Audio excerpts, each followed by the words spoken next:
Hello, grade 5 surveillance, grade 5A, grade 5B, grade 5C. Okay, here's your social studies teacher, Mr. Masangkay, bringing you your first online material.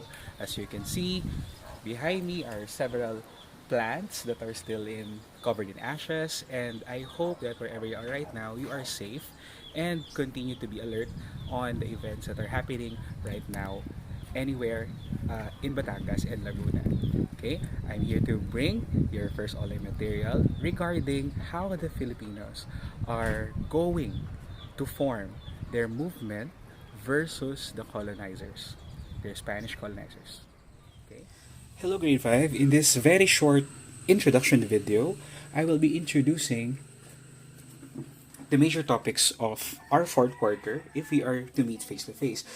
So, the major topics of our discussion are all about the reformists and the revolutionists. Okay, reformists, people of peaceful reforms. Okay, a movement. Okay, peaceful reforms that will allow the Indios or Filipinos to have a more balanced and an equal way of living along with the Spaniards, while the revolutionists are people going for armed resistance. Okay, they wanted the Spaniards to be driven out of the country by force and to claim again what once is ours, which is the Philippines, of course. The reformists, some popular names are to be introduced, like Jose Rizal. We also have Marcelo H. del Pilar. I believe he's already introduced during one of our discussions about the Patronato Real. And we also have Graciano Lopez Haina, which will be given focus as we ponder on our lesson about the reformists later on. Okay, as for the revolutionists, we have Andres Bonifacio, the Supremo, and Emilio Jacinto, the brains of the Katipunan later on. Okay, the goal of the reformists and the revolutionists are all noble. They all wanted freedom from the class of the colonizers. But the big question here is, these two groups, they have the same goal, but they have a different approach.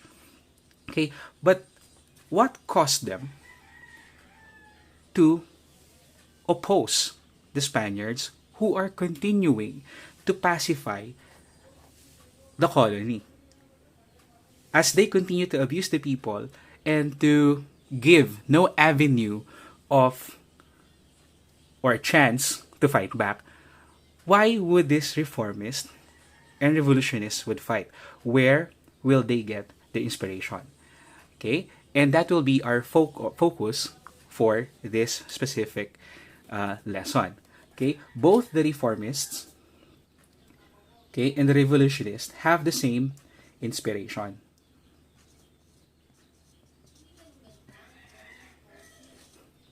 Okay, they have the same inspiration, and this inspiration is not just symbolic to us Filipinos, but of course to these people. Okay, and they're known as the GOMBURZA. Okay, Padre Gomez, Padre Zamora, and Padre Burgos. All important, all part of the revolution. And the GOMBURZA will definitely be the key for the Filipinos, a chance for us to fight back. Okay, so I'll be discussing with you a little more about the GOMBURZA. If you still have your study guide with you, okay, the Patronato Real, okay, of course, produced the secularization program. Okay, the GOMBURZA, secular priests, meaning they're from the Principalia to Indios that were trained to become priests. Okay? And as secular priests, their goal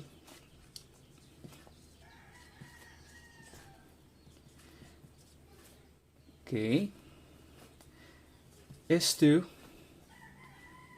appoint more secular priests to become head priests. Okay. As you can see, their goal is not for themselves but for the betterment of the Filipinos and also the mission. There's no political background among these three martyrs, except for these two. They're product of they're the product of the secularization program, and what they wanted for the rest of the secular priests is to at least be given the chance to hold positions. As for these three, Padre Gomez, Padre Burgos, and Padre Zamora, they're all secular priests who were given the chance to become head priests as well. That's why they requested the head church in the Philippines to have more seculars going on. But because of the racism and unfair treatment of the Spaniards, of course, these were denied. So, with these things, how will the GOMBURZA become symbolic for the reformists and the revolutions? So, here we go. As priests, okay, they're bound to their service to the church. Okay? But a turning point event in Cavite, okay, 1872, okay, the Cavite Mutiny happened. Okay? So, January 20, 1872, farmers attacked the Spaniards.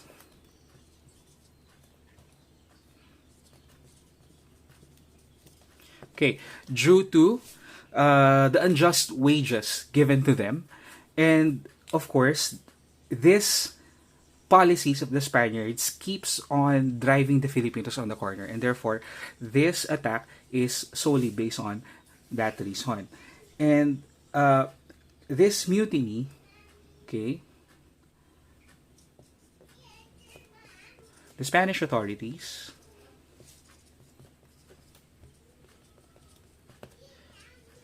use this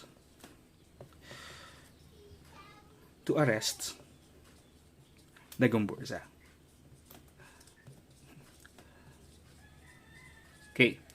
So clear intentions, good priests, good people. That's the GOMBURZA. But the Spaniards found a way to accuse them of something bad. So, what were the accusations? So, number one, they influenced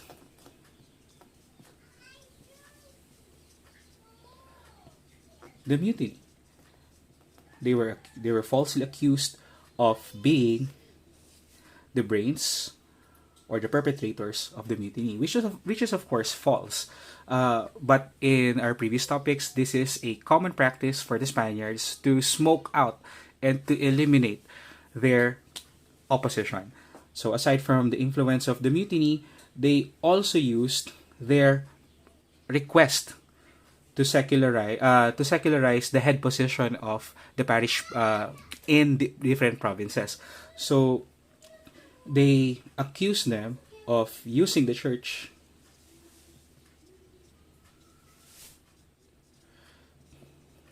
to encourage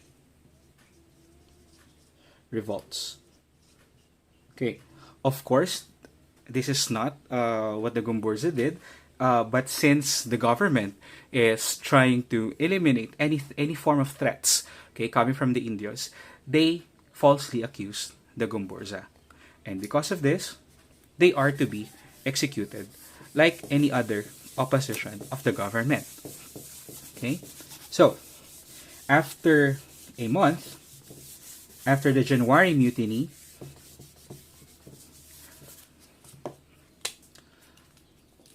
so we're going to the martyrdom.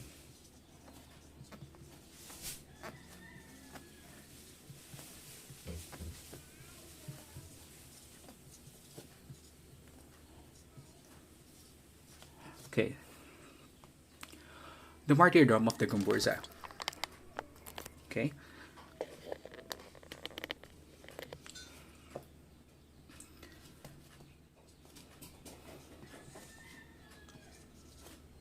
February 17, 1872, the three priests executed via garrote, a machine that strangles its victim, and they were publicly executed for people not to follow their example. Okay, in this event, there were attempts of the government to defrock them. Okay,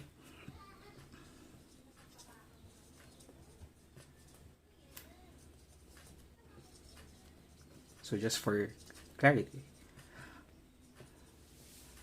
Okay. Okay.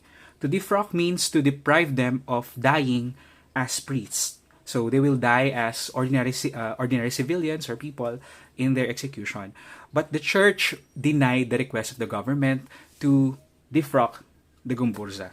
But rather, the church honored them by ringing the bells at the time of their death. So in their death, the government tried to defrock the GOMBURZA, but the church did not follow.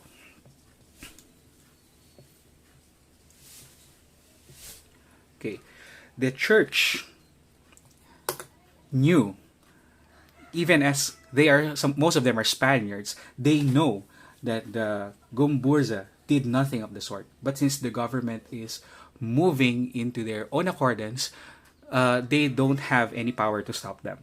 And therefore, the GOMBURZA died as martyrs, and people who did not commit a crime but executed in doing so. Okay? And this execution of martyrdom, okay, became the fuel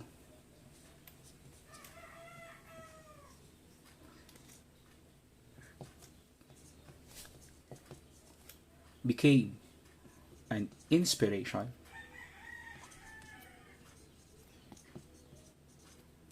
okay, to the reformists